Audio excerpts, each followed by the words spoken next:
Hey, y'all. So, with the passing of Eric Dane, last week, of course, we know his family is probably reeling through things and trying to, balance this new life that they're going to have without him and all of those things. And yes, it's understood. These are his two daughters. Very sad situation. But now there's a GoFundMe, and it's saying Rebecca addresses the GoFundMe that was set up for their daughters after his death because he couldn't leave his family the resources he'd hoped.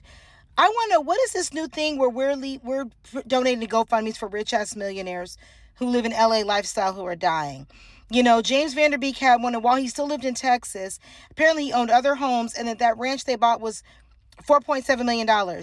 Now this one passes, and now they want to GoFundMe because his daughters can continue to go to their schools and continue to have their lifestyle. And it's the same thing with James Vanderbeek, so they can continue to go to their private school and continue to have their lifestyle.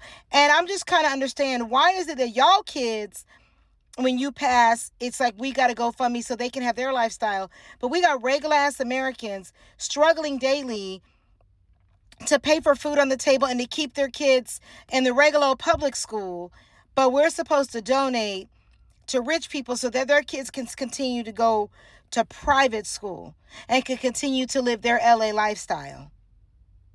It's bonkers to me. And I understand that maybe you weren't able to be left in the situation you were in. He didn't leave as much money as he wanted to. But the reality is, you still are doing far better than most Americans. You're still in that 1%. You're still doing better than most of the country. And yet you want people to donate so that your children can keep their privileged lifestyle.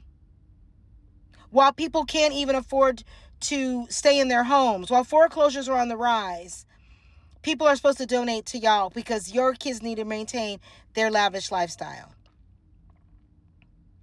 It makes no sense. And it's really mind-blowing that these famous people are so out of touch that they think that this is okay.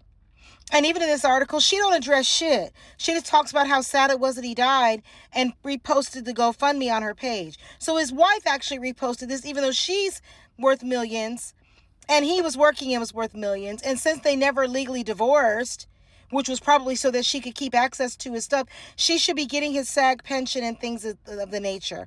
And she actually has the ability to work. She's a former model, former working actress. I'm so confused. It's sad people are dying. It's sad kids are losing their parents. But regular ass kids lose their parents every freaking day. And their parents wouldn't get an ounce of the GoFundMe money that these rich people are getting. Get it together.